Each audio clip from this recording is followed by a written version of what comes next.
Görüntüsü çok güzel. Bakalım tadı da güzel mi? Mini sandviçimizi yapmamız lazım. Bir elle yememiz lazım. Tadı şimdi geldi. Üf be. Sürüklü zeytinyağı damağımı vurdu. Of çok güzel.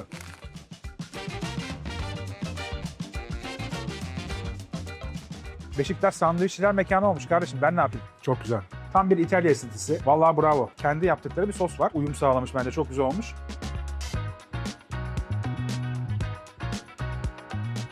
Başlangıç için çok hafif. Bak bu da çok güzel ya. Üf diyorsun yani yerken. Bununla her şey gider. Kafamda deli şeyler esiyor. Hocam ben bu gaz lambasını açarım.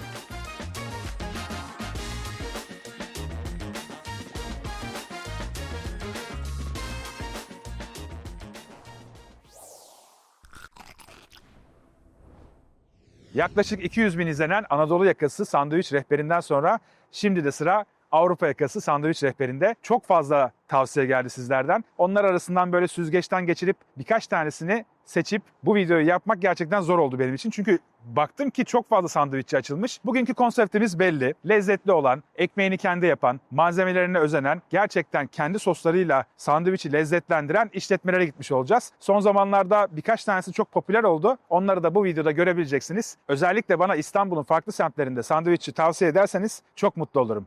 O zaman lafı daha fazla uzatmayalım. Bugün karbonhidrata boğulacağız. Çok güzel video sizleri bekliyor. Çaylarınızı, kahvelerinizi alın, koltuklara kurulun. Güzel videomuz başlasın efendim. Siz de bu arada beğenmeyi ve abone olmayı unutmayın. Hadi bakalım.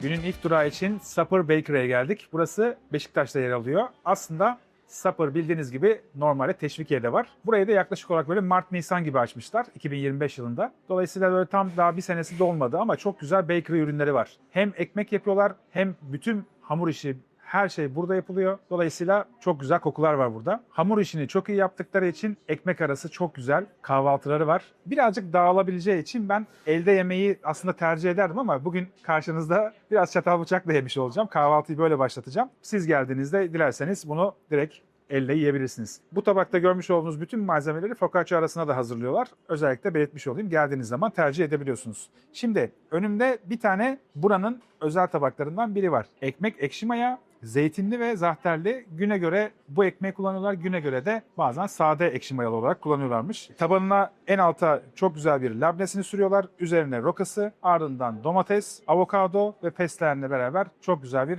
kahvaltı oluyor. Biraz İtalyan ezgileri de var. Buna böyle güzel eklentiler de yapabiliyorsunuz bu arada. Onu da söylemek lazım. Yumurta ekletebiliyorsunuz mesela eğer seviyorsanız. Menüde böyle 4-5 tane farklı eklentiyi de yapabiliyorsunuz. Ben çatal bıçakla başlıyorum. Ben bunu keserken tabii siz şimdi göremeyeceksiniz. O yüzden şunu ekmeği buraya alayım. Labnesi o kadar bol ki her yerden gözüküyor zaten. Avokadosundan bir tane alayım. Avokado kahvaltıda özellikle böyle sandviçlerde falan çok güzel oluyor.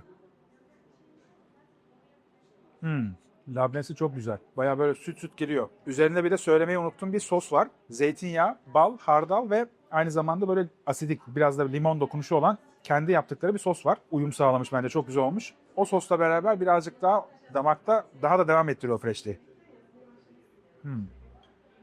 Avokadosu çok güzel olgunlaşmış. Bazen bu avokadoyu olgunlaşmadan getiriyorlar. O çok kötü oluyor. Bir elle yememiz lazım. Mini sandviçimizi yapmamız lazım. Bu arada ekmeğin üzerinde bir tereyağı dokunuşu var. Daha doğrusu tavada tereyağı var. Tereyağlı bir tavanın üzerinde ekmeği kızartıyorlar. O yönden kokusu da çok fazla geliyor buruna. Aldım vallahi sandviçimi. Biraz bulaştıracağım ama. Evet, ikinci hamlede bunu bitirebileceğimi düşünüyorum. Başlangıç için çok hafif ve gerçekten günün devamı için doğru bir hamle oldu bence. Bu arada Supper Bakery'de çok güzel bir kahve var. Spada kahve. Bunu arkadaşım Cumhur yapıyor. Türkiye'nin birçok yerinde de Spada kahveyi görebilirsiniz. Bence Türkiye'deki en iyi kahvelerden bir tanesi diyebiliriz onun için de. Gerçekten kavrulmasıyla, çekirdeğiyle fark yaratıyor. Ve tabii ki ambiyansı, yani bulunduğumuz ortamdaki ambiyans çok güzel. Şu anda yılbaşı öncesinde çekiyoruz bu videoyu. Dolayısıyla Etrafta da bu süslemeleri görebiliyorsunuz. Geldiğiniz zamanlarda döneme göre farklı şeyler de olabiliyor. Mesela çok güzel bir cookie'den ev yapmışlar. Onu da göstermiş olalım sizlere. Buraya geldiğimde özellikle birçok takipçimin önerdiği bazı şeyler var. Cinnamon roll mesela onlardan biri, ıslak kek onlardan biri. Ama herkesin favorisi kesinlikle tiramisu. Hatta burada tişörtlerde de tiramisu'yu görebilirsiniz. Geldiğiniz zaman mutlaka tiramisu yemeği de ihmal etmeyin. Hem burada bakery'de hem de normal Supper'da biz adisyonu isteyelim, ardından devam edelim.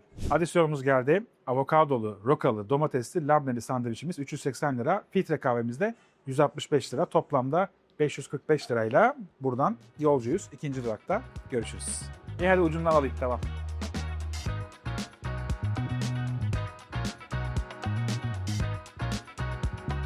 Söğüş yemeği bayağı özledim ya. Şimdi Beşiktaş'ta olunca eski gittiğimiz esnaflara da bir selam verelim istiyoruz. Kolay gelsin efendim. Nasılsınız? Söğüş yiyelim. Arada bir... Ne haber abi? İyi abi, sen nasılsın? Hoş geldin, gel. Hoş bulduk. Sabah çay içelim. Abi çekime gidiyoruz. Yoğun. Görüşeceğiz mi demişler? Söğüşleme yapamayacağım. Bugün çünkü sandviç yapıyoruz. Sandviç rehberi. Nerede? İşte Beşiktaş'ta var. Bebek'te var. Biraz değişik, farklı Bayağı farklı. dolaşacaksın yani. Yiyeceğiz yani gene.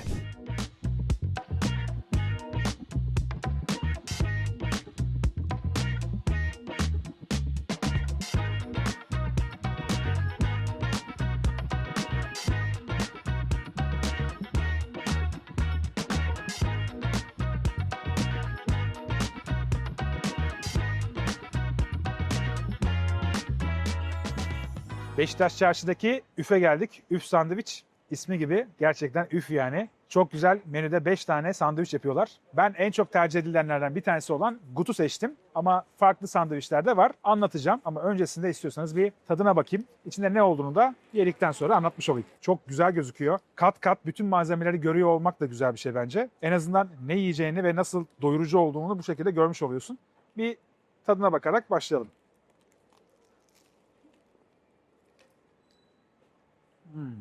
Birazcık üst taraftan ısırdım. Bence şarküteri ürünlerinin olduğu kısma doğru ilerlemem lazım. Bir tane daha alayım.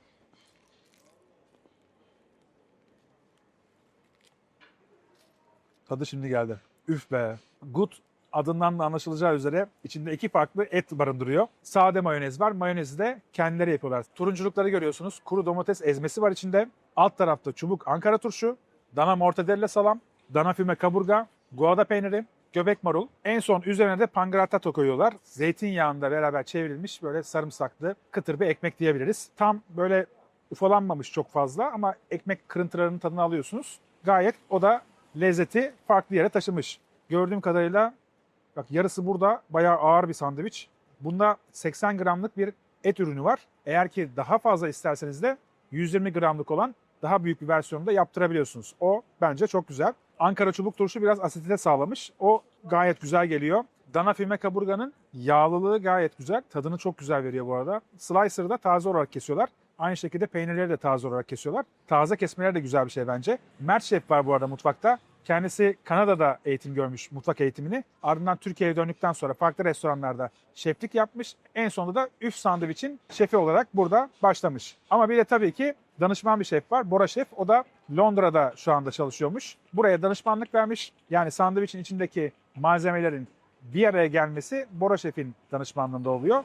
Mert Şef de buradaki bütün prosesi çok iyi şekilde koordine ediyor. Sadece iç malzeme değil, aynı zamanda ekmekten de bahsetmek gerekiyor. Ekmeği kendi imalathanelerinde dışarıda yapıyorlar.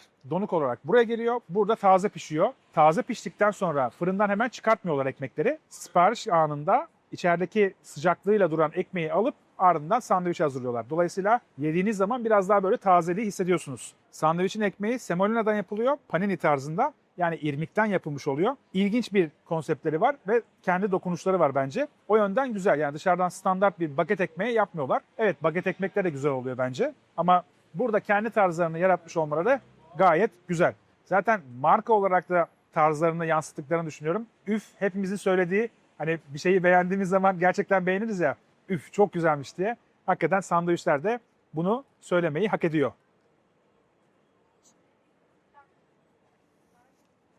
Sandviçin içindeki şarküteri ürünlerini, yani et ürünlerini Erenet'ten alıyorlarmış. Peynirleri de Lente isminde Antalyalı bir firmadan alıyorlarmış. Gouda'sı var, İsti Çerkez peyniri var. Farklı farklı peynirler kullanıyorlar. Menüde 5 tane sandviç olduğunu söylemiştim. Ben şöyle menüden bakayım size birkaç tane en azından farklı versiyonları söyleyeyim. Mesela Dunkopf var. Tahmin edeceğiniz üzere tavuklu, soslu bir tavuğu varmış. Gutu zaten şu an yiyoruz. Megastar var kuzu kottodan. Turkey var, hindi but füme. Grete var, patlıcanlı, bergamot tulumlu, kabaklı, közlenmiş kaplı. Bak bu da çok güzel ha. Bunu böyle paket yaptırıp deniz kenarına gidip güzel bir içecekle beraber götürürüm. Çok güzel. Ama mesela her birinde farklı farklı şeyler görüyorsun. Turkey'de mesela İsti Çerkez peyniri, közlenmiş kapya biber, roka, nane, kıtır soğan, patlıcan dip sos. Mesela çok güzel bunlar birleşimi düşününce. Bir de sandviç kültüründe bu tarz malzemeler birbiriyle çok uyum içinde. Bundaki mesela kuru domates ezmesi acayip damağı toparlıyor. Mayonez çok güzel geliyor, turşu çok güzel geliyor. Malzemeleri teker teker damakta hissedebiliyorsun. Üf diyorsun yani yerken. Peki, adisyonu isteyelim. Adisyonu söyledikten sonra 3. durağımız için yine Beşiktaş'tayız. Beşiktaş sandviççiler mekanı olmuş kardeşim, ben ne yapayım? Buraya gelmişken bir tiramisu yiyelim mi? Sabah tiramisu yedik, burada da tiramisu yiyelim. Çünkü buranın tiramisu da çok güzelmiş, laf aramızda. Bir de bu sandviçte mesela güzel olan şey şu, ortadan ikiye bölüp açıyorsun ya, tam malzemenin orta kısmından da alıyorsun. Abi en güzel şey o. Hani giriş gelişme sonuç var ya, gelişmeden başlıyorsun direkt.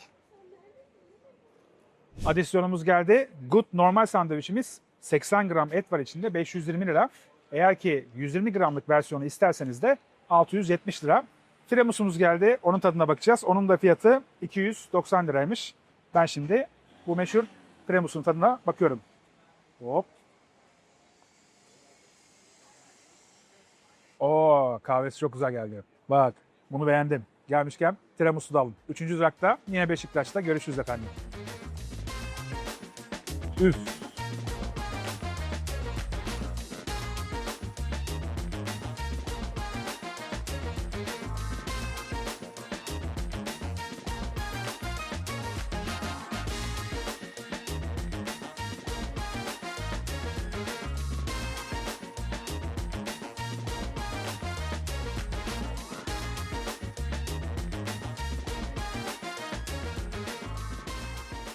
Üçüncü durağımız için Beşiktaş'taki Unposto'ya geldik. Unposto bir yer demek. Çok güzel bir yer olduğuna eminim çünkü focaccia sandviçler yapıyorlar. Tam bir İtalyan havası esiyor buraya girdiğiniz zaman. Aslına bakarsanız İzmir çıkışlı bir işletme. Hem Alaçatı'da yazları varlar hem de Alsancak'ta varlar. İstanbul'da yaklaşık olarak 5 ay önce açılmışlar. Tam Beşiktaş'ta Akaretler'deler. Güzel bir dükkan, çok geniş, ferah ve aynı zamanda İtalyan lezzetlerini tadabileceğiniz şık bir yer olmuş. Menüde 8 farklı sandviç var.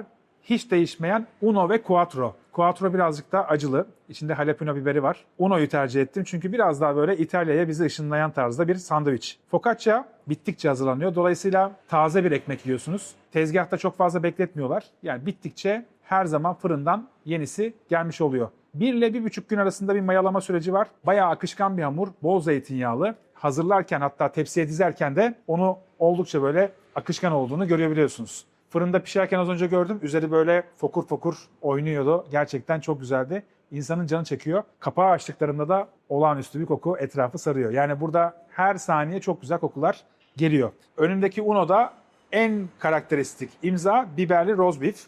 Gördüğünüz gibi kocaman bir sandviç. Pesto sos, mayonez, aynı zamanda roka, mozzarella, fesleğen ve nane var. 80 gramlık roast beef var içinde. Gerçekten güzel gözüküyor. Şimdi sandviçimi elime alıyorum. Şöyle bir göstereyim. Gerçekten hani göz doyurucu derler ya, bu yarım parça bile hakikaten çok büyük, gramajı ağır.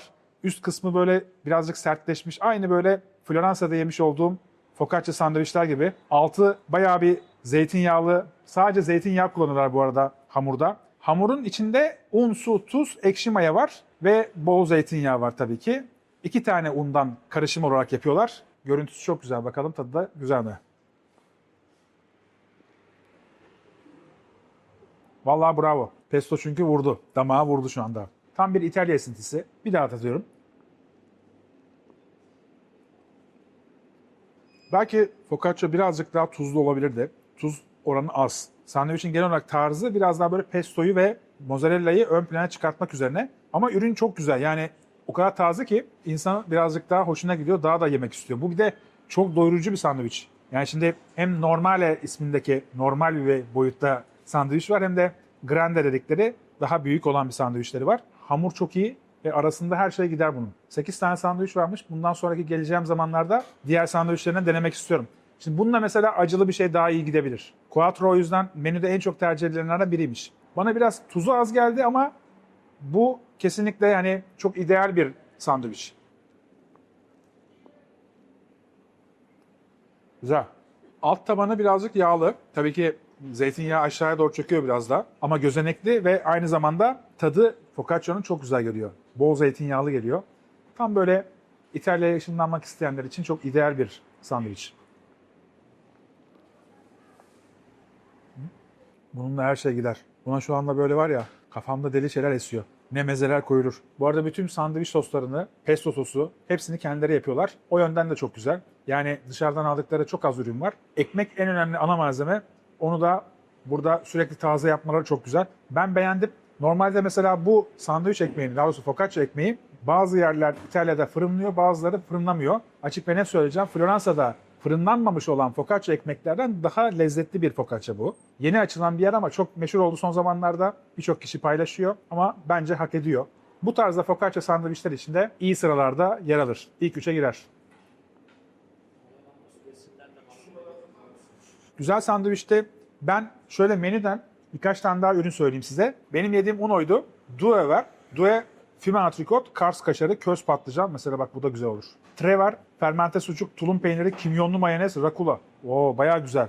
Bu bayağı tadı katlaya katlaya damakta böyle bayağı iz bırakır. Cinque, hindi füme, tulum peyniri, acı biber reçeli, sarımsak. Bak bunlar güzel işte. Bu sade gelmesinin sebebi bu bence. Diğerlerinde birazcık daha tuz ve acı oranı ve umamiyi daha üste çıkaracak ürünler var. İlgilenenler için de söyleyelim. Burada İtalyan şarküteri ürünleriyle hazırladıkları bir sandviç de var. Onu da menüde yer vermişler. Menüde ayrıca focaccia'yı sattıklarını görüyorum. Tek dilim 70 lira, tepsisi 700 lira. Yaklaşık olarak da 12'ye yakın dilim çıkıyormuş. Onu da bir gün önceden söylemeniz, sipariş vermeniz gerekiyormuş. Ayrıca dana şarküteri tabağı, İtalyan şarküteri tabağı ve içeceklerimiz var.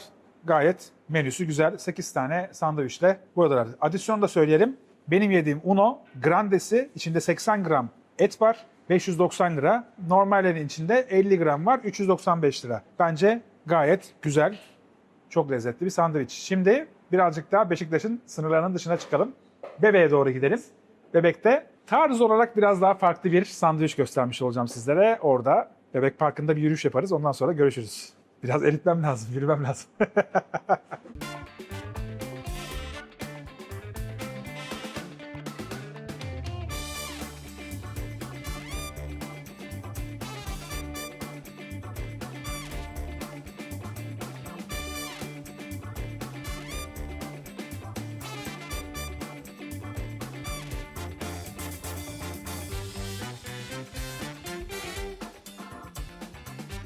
Günün son durağında Küçük Bebek'teyiz. Kaya'nın kardeş işletmesi Budakaya Sandviçeri'deyiz. Burası gerçekten hani İstanbul'da sayabileceğimiz nadir işletmelerden bir tanesi. Kaya için söylüyorum. Ama aynı zamanda sandviç bölümü de burada akşam mekandan, eğlenceden çıkan herkesin mutlaka uğradığı bir işletme olmuş. Önümüzde kendi yapmış oldukları riba ile beraber hazırladıkları çok güzel Drip Rib ismindeki sandviçleri var. Toplamda 8 farklı sandviçleri var ama ben özellikle bunu yemek istedim. Çünkü içindeki ribayı kendileri marine ediyorlarmış, kendileri pişiriyorlarmış. Önce bir tadına bakayım. Ardından da anlatmaya başlayacağım. Yanında da bir tane Menesti'nin şeftali çayı var. Bunu da denemiş olacağım burada ilk defa. Kokusu aşırı güzel.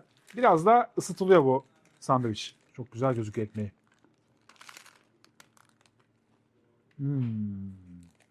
Oh, trüflü zeytinyağı damağımı vurdu. Oh, çok güzel.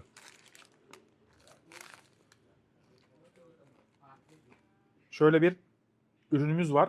Bayağı dolu dolu. İçindeki ribeye 80 gram civarı. Dolayısıyla doyurucu özelliğe sahip. Ben çok beğendim.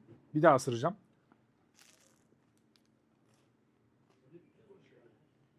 Hocam ben bu gaz lambasını açarım. O kadar güzel bak. Şeftali çayı. Çok güzel. Ama şeftali aroması var. İçinde elma, siyah çay, şeftali varmış. Şimdi gelelim sandviçimizin detaylarına. Ekmek, ciabatta ekmeği. Bunu özel bir yere yaptırıyorlar. Sadece kendileri için. Tarifini kendileri veriyormuş. Sandviçin hazırlanma şekli şöyle. İlk olarak ekmeği salamandırda ısıtıyorlar. Ardından kesip ikiye ayırıyorlar. Trüflü zeytinyağını damlatıyorlar her yerine. O ekmeğin içine işliyor açıkçası. Ve buram buram kokuyor. Hemen sonrasında Ulus'tan aldıkları bir dana antrikot etini 3 saat civarı birayla mayalıyorlar. O mayalama işleminden sonra 2,5 saat kadar fırında ağır ateşte pişiriyorlar. Sonrasında da dolapta bekletip servisi hazır olmuş oluyor. Onu slicer'da aynı kalınlıkta kesip sandviç ekmeğinin bir tarafına koyuyorlar. Diğer tarafına da Gouda peynirini dilimleyip koyuyorlar. Ardından her iki dilimi de tekrardan salamandıra koyuyorlar. Üst taraftan ısıtma var, alttan ısıtma yok. Dolayısıyla peynir bir miktar eriyor, et de bir miktar pişmiş oluyor. Aslında ısınıyor daha doğrusu. Tam pişme gerçekleşmiyor. Salamandırdan aldıktan sonra üzerine jus sos geliyor. Jus sos nedir derseniz de ribayı pişirdikleri kapta kalan suyu alıyorlar. Mayonez ve karabiber ekleyip bir sos haline getirmiş oluyorlar. Yani aslında baktığınız zaman diğer sandviçlerde olduğu gibi jus sosla da kendi imzalarını atıyorlar. Onu ekledikten sonra avokado püresi geliyor. Onda da karabiber, lime ve tuz bulunuyor. Dolayısıyla umamiyi yükseltmek için çok fazla çaba var ortada. Kullandıkları ürünleri de belli tedarikçilerden alıyorlar ve hep aynı yerlerden alıyorlar uzun yıllardır. Bu arada en başta söylemeyi unuttum. Burası yaklaşık 4 yıldır açık. Kaya ismindeki mekanın hemen yan tarafında. Ben burayı çok seviyorum çünkü Japon lezzetlerini çok güzel hazırlıyorlar. Aslında tam tarifi Japon sokak lezzetleri yapıyorlar içeride. Sushi hariç birçok şey var. Şimdi Ocak ayında da siz buraya bu videoyu izledikten sonra geldiğinizde yeni menüye geçmiş olacaklar. Dolayısıyla geldiğiniz zaman hem oraya bakabilirsiniz hem de sandviçe bakabilirsiniz. Ben bu sandviçi bitireceğim. Çok güzel çünkü. Özellikle trüf yağı aşırı derecede güzel geliyor. Ekmeği de çok beğendim. Ekmek gerçekten bütün malzemeyi tutmaya yarıyor. Eskiden kullandıkları ekmek vardı mesela, fotoğraflara bakıyordum. Biraz daha kalındı. Orada biraz daha ekmek ön plandaydı ama şu anda tam ideal formunda bence. Bak trüf çok güzel geliyor. Burada bir jus sos var. O demin içinde bulunan sos. Onu da böyle isterseniz yanında veriyorlar. Daha doğrusu herkese veriyorlar. İsterseniz siz kullanabilirsiniz. Ben kullanmayı tercih ettim mesela şu an. Çok güzel. Burası aslında çok büyük bir yer değil. Hemen sandviçi hazırlatıp Bebek Parkı'nda yiyebilirsiniz. Sahilde yiyebilirsiniz. Oturmak için 2 tane masası var. Dolayısıyla biraz böyle ayaküstü bir yer. Onu özellikle belirtmem gerekiyor. Eğer ki İtalyan şarküteri ürünleri de seviyorsanız onunla ilgili de çok fazla ürün tercihleri bulunuyor. Budakaya'nın ismi nereden geliyor diye düşünürseniz Japonya'daki videoları izlemişsinizdir mutlaka. Tokyo rehberinde bahsetmiş oldum. Izakaya vardı. Budakaya. Anlıyorsunuz. Birazcık da rahat.